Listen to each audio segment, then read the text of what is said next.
Olá, seja bem-vindo ao Judiciário em Evidência. A segunda edição da Semana Nacional do Júri é o tema da entrevista de hoje. Você vai ver também, CNJ apresenta ao Tribunal de Justiça do Ceará projeto que garante aos presos em flagrante o prazo de 24 horas para apresentação a um juiz. E a Ouvidoria Geral do Tribunal de Justiça começa a atender a população via WhatsApp.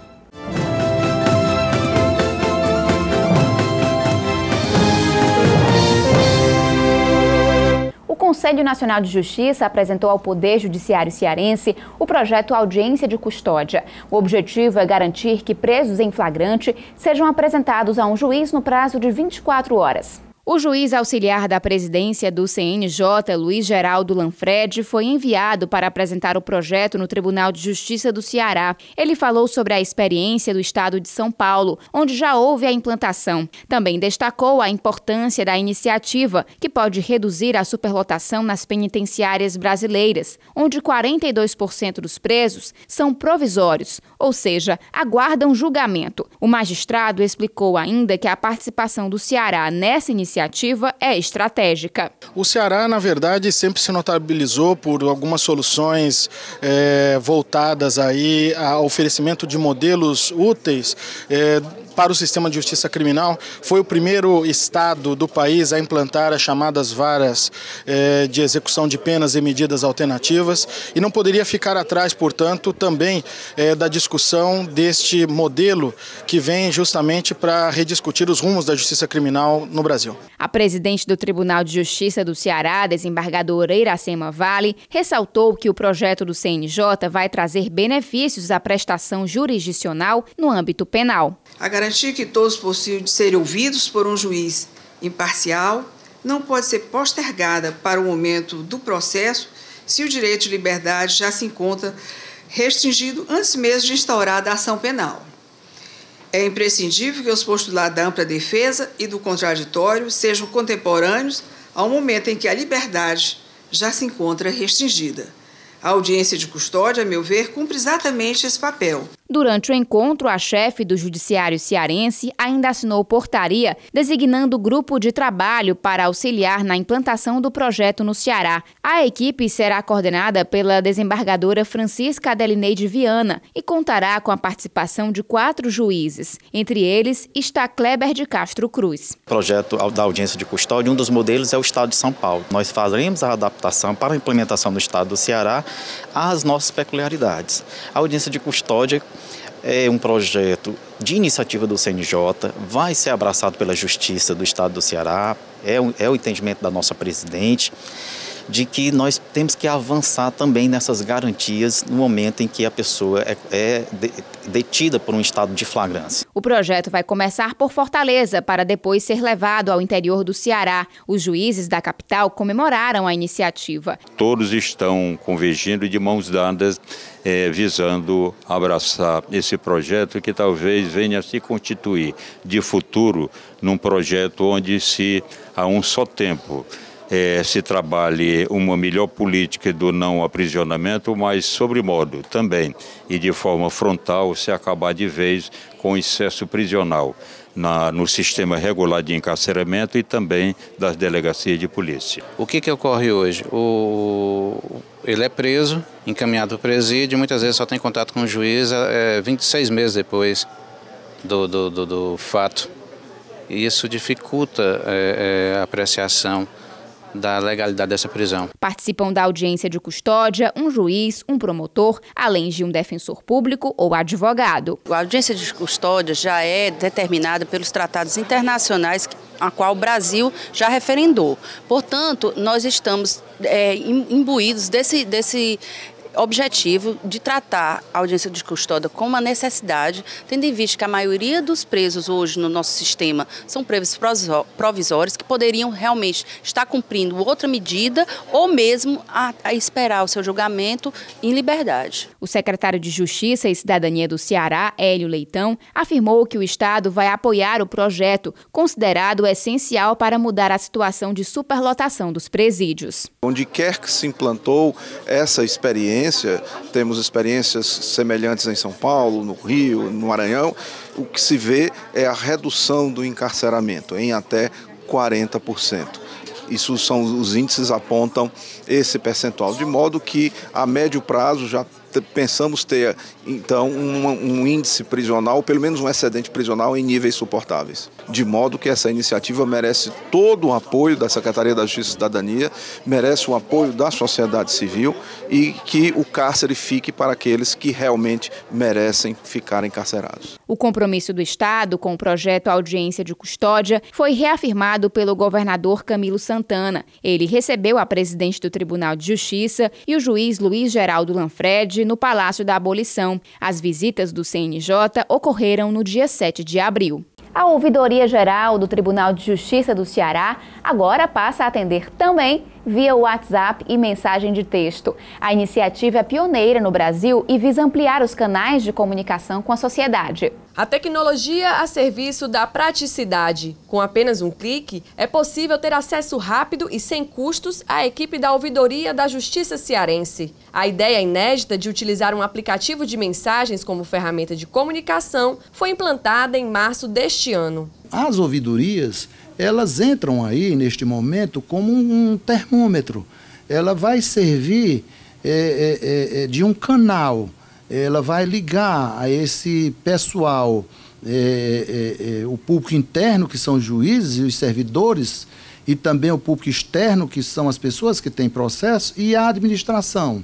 Então, ela vai servir de canal para saber o que é que efetivamente está ocorrendo e como é que a gente pode trabalhar para minimizar esse sofrimento dessas pessoas. E esse canal do WhatsApp veio em boa hora justamente para poder dar um maior acesso às pessoas que procuram o judiciário.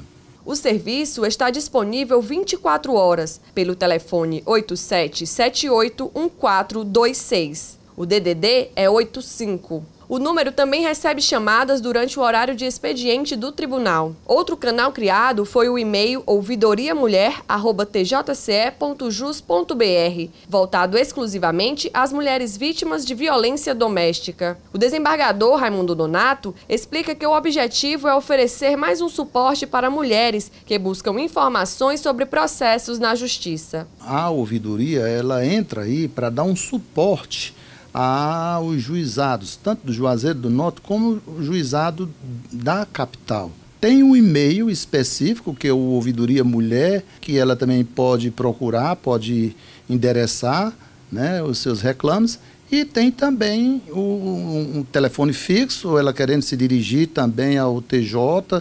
E se não quiser, ela pode fazer via WhatsApp. Além dos novos canais, o público pode encaminhar reclamações, sugestões e solicitações por meio do site do Tribunal de Justiça do Ceará. Já o atendimento pessoal é realizado de segunda a sexta-feira, das 8 às 18 horas, na sede do TJCE. No próximo bloco, a gente fala da segunda edição da Semana Nacional do Júri. Até já! A desembargadora Lisete de Souza Gadelha foi empossada presidente da Comissão Judiciária de Adoção Internacional. No mesmo dia, a desembargadora Maria Vilauba Fausto Lopes tomou posse da presidência da Coordenadoria da Infância e da Juventude. A solenidade ocorreu no Tribunal de Justiça no dia 8 de abril. Estiveram presentes magistrados, representantes do Ministério Público, da Defensoria Pública e dos poderes executivo e legislativo. A CEJAI Ceará atua em todos os processos de adoção internacional dentro da jurisdição do Estado. Também fiscaliza as adoções para impedir o tráfico de crianças e adolescentes. Entre as prioridades, a desembargadora Lisete Gadelha disse que vai trabalhar junto aos jovens em situação de risco. As ações políticas que a gente pretende encampar junto aos abrigamentos, né, para ver se nós conseguimos dar ao jovem o amparo social, o estudo, a garantia do estudo, do primeiro emprego, a possibilidade de vir experimentar, inclusive, junto ao judiciário, que é trabalhar, né, com as crianças, com os adolescentes. Atuando no âmbito nacional, a CIJ tem como missão planejar e executar políticas públicas para a infância e juventude de competência do Poder Judiciário. A desembargadora Vilauba Lopes destacou que as parcerias são fundamentais para o sucesso dos projetos. Nós temos que correr atrás de todas as parcerias possíveis.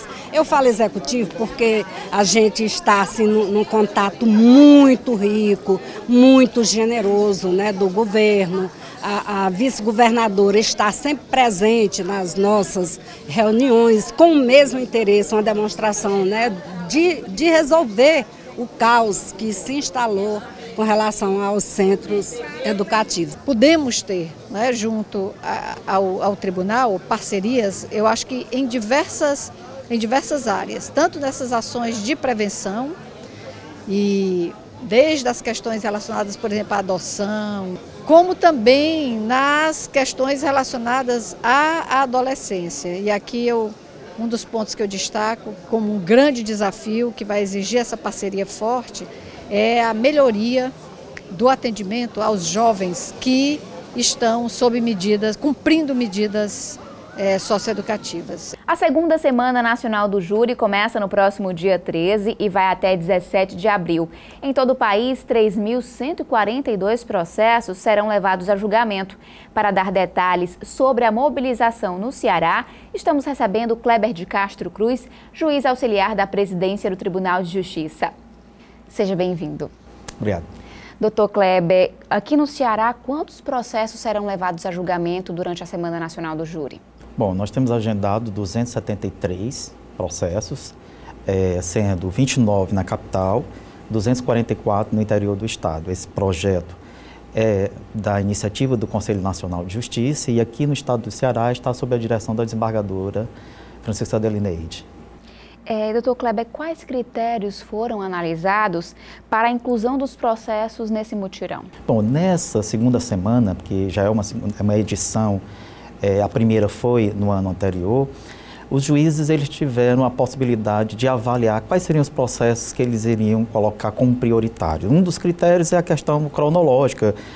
O fato aconteceu há mais tempo, então deve ser levado a julgamento com maior rapidez. Mas também aquelas situações em que aquele crime causou uma repercussão social muito grave. Então, essa situação também é avaliada pelo magistrado para que, nessa oportunidade, coloque o processo em julgamento quanto antes. E houve uma adesão grande das comarcas aqui do Ceará? Sim, uma adesão, nós podemos dizer, quase que 100%. O estado do Ceará, nós podemos avaliar que está de parabéns em relação aos outros estados. Nós estamos numa situação bem próxima aos que mais agendaram o júri, então consideramos que, a exemplo do que aconteceu na primeira, vai se repetir o sucesso dessa campanha aqui no estado do Ceará. Doutor Kleber, em 2014, na primeira edição da Semana Nacional do Júri, foram realizados 192 julgamentos na capital e no interior do Ceará. Naquela época houve um engajamento de um grupo de juízes para auxiliar nessa mobilização. Este ano o evento também vai contar com algum reforço? Na primeira edição foi necessário, porque como nós estávamos iniciando, era um projeto novo, foi necessário deslocar alguns juízes de uma comarca para outra para esse auxílio, como você está dizendo. Nessa, foi avaliado pela senhora presidente do projeto, digamos assim, a desembargadora Adelineide, que não seria necessário, porque as medidas foram tomadas com bastante antecedência. Então, quando terminou a avaliação da Semana Nacional do Júri na gestão passada, já foi marcado as datas, então foi com muita antecedência, não seria necessário esse deslocamento. E, além do Poder Judiciário, quais instituições estão envolvidas na Semana do Júri? Muito importante essa sua pergunta, porque, embora a responsabilidade pela presidência, pelo julgamento, é a cargo do Poder Judiciário, o Judiciário ele não faz nada sozinho, né? Nós precisamos de instituições parceiras, as chamadas instituições fundamentais ao exercício da jurisdição, que são a advocacia, o Ministério Público e a Defensoria Pública, basicamente essas. E, por exemplo, não se faz um júri sem que alguém assuma a acusação, e esse papel é do Ministério Público. Não se faz um júri sem que alguém tenha um advogado de defesa, e esse é o papel da advocacia e da Defensoria Pública. Então, essas instituições têm também de abraçar essa ideia, participando e colaborando com o Judiciário para que todas as audiências, todas as sessões que foram agendadas realmente aconteçam. E há também, por exemplo, uma parceria com a Secretaria de Justiça, no caso de precisar levar réu preso? Todas essas providências foram tomadas pelos magistrados presidentes e estão sendo encaminhadas e a contento e com bastante antecedência. Acredito que nós não teremos um número significativo de júris que deixem de acontecer por conta dessas situações de um preso que não compareceu por falta de transporte. Tudo isso está sendo tomado com antecedência para que os júris aconteçam. Testemunhas também foram chamadas? Nem todos os julgamentos nós ouvimos na sessão plenária testemunhas, mas todas as testemunhas que foram convocadas pelos juízes, seja na capital, seja no interior, é importante que elas compareçam, porque se aquela testemunha é essencial para o deslinde das causas, então pode ser que aquilo seja causa também de um júri não acontecer pela ausência daquela pessoa. Então é importante também que o cidadão que foi apontado como testemunha compareça. E os que forem apontados como jurados também? Fundamental, né? O júri é uma instituição popular, o Tribunal Popular do Júri. Ele é composto por um juiz-presidente e 25 jurados. Esses jurados eles são intimados a comparecer às sessões. E na hora o juiz faz um sorteio. Esses 25 são transformados em 7, que é o chamado Conselho de Sentença. E o Conselho de Sentença, que na realidade é quem vai deliberar sobre a absolvição, sobre a condenação, a partir da presidência do juiz. Então, é fundamental que os jurados que exercem ali uma função honorífica, por assim dizer, eles exercem naquele momento a atribuição de julgadores, são juízes do fato, que eles também compareçam colaborando com os trabalhos da justiça. A gente faz agora um breve intervalo e daqui a pouco volta falando da segunda Semana Nacional do Júri. Estamos de volta. O nosso convidado é o juiz auxiliar da presidência do TJCE, Kleber de Castro Cruz. O assunto é a segunda Semana Nacional do Júri. Dr. Kleber, a punição de crimes contra a vida, como assassinato, não depende somente do Poder Judiciário. Qual a responsabilidade do Ministério Público, inclusive o senhor já adiantou, e da Polícia Civil? Bom, o Ministério Público, ele tem, não necessariamente, é importante dizer isso, a função de acusar, né? Mas ele cumpre esse papel de qualquer forma, na maioria das vezes. É o órgão que ingressa com a denúncia. Quando acontece um crime, há uma investigação preliminar, que todos conhecem, o inquérito policial. Esse inquérito é remetido ao judiciário, chega ao promotor de justiça, que tem a função de entrar com a denúncia, desencadeando assim um processo na justiça. A partir daí, o processo é dirigido pelo juiz e vai chegar um momento em que o juiz decide se é o caso de levar a julgamento no júri popular a situação, ou se é o caso de desclassificar aquele crime para um outro que não é da competência do tribunal do júri, é na chamada sentença de pronúncia. Então, o Ministério Público tem essa função de ingressar com a denúncia, se ele tiver elementos em face de uma pessoa que cometeu um crime doloso contra a vida. Lembrando que os crimes dolosos contra a vida são o homicídio, o aborto, o instigamento ao suicídio e o infanticídio. São os 4 crimes previstos na nossa legislação que são dolosos contra a vida, que são os crimes da competência do tribunal do júri. Homicídio culposo, aquele em que não há intenção de matar, como acontece às vezes em delitos de trânsito, né? Não são da competência do júri. Às vezes também as pessoas não entendem por que o latrocínio, que é o roubo seguido de morte, né? A pessoa, o indivíduo, para roubar alguém, o ato de violência dela, causar a morte da pessoa, não é um crime doloso contra a vida, é um crime contra o patrimônio. Então, esse crime de latrocínio também não é da competência do júri. Então, não é todo assassinato que é da competência do júri. A Polícia Civil, né, ela tem a função de investigar. A Polícia Civil era conhecida também por Polícia Judiciária. Por quê? Porque ela é um órgão fundamental à atividade que nós vamos ter como prova no processo. Então, o inquérito policial, dirigido pelo delegado de polícia, colhe as provas logo em seguida à ocorrência do fato criminoso. Então, essas provas vão subsidiar a denúncia do Ministério Público e depois vão passar pelo crivo do judiciário durante o processo. Então, é fundamental também o trabalho da polícia nas investigações. E, doutor Kleber, como funciona o Tribunal Popular do Júri? O processo do Tribunal Popular do Júri, que é previsto no Código de Processo Penal, o procedimento, ele tem 2 grandes fases. Uma fase que vai da denúncia até a sentença de pronúncia, que é aquela decisão em que o juiz vai mandar aquele caso a julgamento no júri ou não. Essa fase é chamada sumário da culpa. E a segunda fase, que as pessoas conhecem mais, que é aquela fase da sessão plenária de julgamento presidida por um juiz, e o juiz com os jurados vão julgar aquele crime ou não. Existe também um procedimento da sessão plenária. Quando nós falamos que temos 273 julgamentos agendados, significa que nós temos 273 sessões plenárias que vão estar acontecendo na Assembleia Nacional do Júri. E o senhor poderia explicar melhor para a gente o que é a sentença de pronúncia? Quem julga os crimes dolosos contra a vida é o cidadão, né? A lógica do júri é que esse tipo de crime tem uma gravidade tão grande, atinge fundamentos tão basilares da sociedade, que o legislador constitucional considerou que isso tem que ser julgado pelo próprio cidadão. Essa é a lógica, bem simples, para explicar por que isso é levado ao júri, por que esse tipo de crime é levado ao júri. O juiz, nessa situação, ele vai também fazer um filtro. A sentença de pronúncia, ela funciona exatamente como esse filtro. Para dizer, não, essa situação realmente é da competência do júri, então vamos mandar ao júri para que, na sessão plenária, o júri avalie se é o caso de condenação ou não, ou absolvição. Então, a sentença de pronúncia, o juiz faz essa avaliação se há, conforme a lei, os requisitos para que aquela situação seja avaliada pelo Tribunal Popular. E qual a previsão legal do júri popular? O júri popular está previsto na Constituição Federal, a Constituição da República, no artigo 5º, inciso 38, né?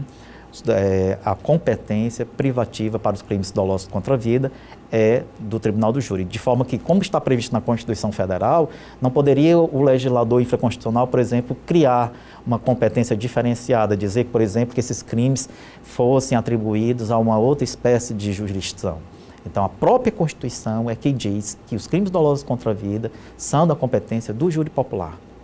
Dr. Kleber, qual o papel do juiz e do conselho de sentença nesse tipo de julgamento? A sociedade, às vezes, não compreende bem qual o papel do juiz. Essa sua pergunta é bem interessante, se ele não vai julgar, né? Quem julga, na realidade, é o conselho de sentença, que são pessoas que não têm conhecimento jurídico, né? E é interessante que, às vezes, nem tenha mesmo, porque a lógica do júri, né, o fundamento do júri é que seja o cidadão comum mesmo, que seja alistado como jurado. Então, o juiz ele vai ter dois papéis: de presidir a audiência, conduzir os trabalhos, qualquer incidente que acontecer, nós vamos ter lá o Ministério Público e a defesa, então o juiz está lá presidindo os incidentes que podem acontecer, a sequência dos atos que vão ocorrer no dia, e decidir a respeito dessas questões procedimentais. Mas também o juiz vai conduzir o momento do julgamento, ele faz um questionário, os quesitos aos jurados, fazendo perguntas simples, vamos dizer, o acusado assim, assim, assim, no dia tal fez isso. Então, a partir dessas perguntas que são dadas aos jurados, eles vão dizendo sim ou não e vão estar julgando. Então, esse papel de conduzir o julgamento também é feito pelo juiz. E ao final, vamos supor que haja condenação pelas respostas dos jurados, o juiz vai lançar a sentença e aplicar a pena. E quem pode ser jurado? Conforme o Código de Processo Penal, são pessoas maiores de 18 anos, os requisitos básicos são esses, e de comprovada idoneidade, né? Todos os anos o juiz faz um alistamento das pessoas, remetendo ofício a sindicatos, associações, entidades de classe, autoridades, para que remeta ao juiz nomes com indicações de pessoas que cumprem esses requisitos, para que formemos a nossa lista de, vamos dizer assim, de dados, e aí nós possamos formar o nosso conselho de sentença, os nossos jurados para as sessões de julgamentos. Existem casos em que um determinado jurado não pode participar de um júri? Sim, existem situações em que ele é impedido, né? Por exemplo, se ele tem parentesco com qualquer das partes, se ele responde a um processo numa situação similar, as mesmas causas de impedimento de juízes para atuar em determinado processo incidem sobre os jurados. Entendeu? Se ele é inimigo do réu, ou se ele é parente do réu. Então, essas mesmas situações. É interessante porque ele ali assume a função de juiz. Ele está ali como juiz. Então, os mesmos impedimentos para o exercício da magistratura, da judicatura naquele processo incidem sobre o jurado também. E é verdade que os jurados entre si, eles não podem ter contato ali naquele momento do julgamento? Os jurados eles são incomunicáveis durante toda a sessão plenária. A partir do momento em que ele compõe um conselho de sentença, os 7 jurados que efetivamente vão decidir, eles não podem conversar entre si nem se comunicar com outras pessoas. E, doutor Kleber, as sessões do júri popular costumam ser longas? Não necessariamente. A maioria dos júris, eu podia dizer assim, pelo menos os que eu já presidi, não são muito longas. De qualquer forma, a sessão plenária ela é longa se nós formos comparar a uma audiência comum na justiça, né? Por quê? Se houver, por exemplo, indicação de ouvida de testemunhas, que não é necessário, pode ser apenas replicar o que já foi feito na primeira fase, a leitura de peças e tudo. Mas se for ouvida testemunhas em plenário, o interrogatório do acusado e depois nós temos os debates, acaba sendo um processo mais longo do que uma audiência comum. Mas não necessariamente de dias, como a gente às vezes vê em alguns julgamentos. Aquilo ali não é comum. E, doutor Kleber, em 2014 foi concedido um selo como forma de reconhecer o trabalho dos magistrados que mais julgaram. Isso vai se repetir nessa segunda edição? Com toda certeza a desembargadora Adelineide tomará essa providência no sentido de, vamos dizer assim, reconhecer o trabalho dos senhores magistrados. Eu tenho sempre dito isso, que sempre que o Conselho Nacional de Justiça, o Tribunal de Justiça convoca os juízes no estado do Ceará para abraçarem uma ideia, para abraçarem uma campanha, nós temos por parte da magistratura sempre o empenho dos magistrados, apesar de algumas dificuldades que temos, de levar julgamentos adiante. Muitas vezes, na maioria das vezes, nós vemos o grande empenho dos juízes cearenses no sentido de abraçar essas campanhas. E com certeza, como contrapartida, o Tribunal de Justiça vai reconhecer os magistrados que cumpriram essa meta. É o que está, inclusive, previsão no projeto do CNJ.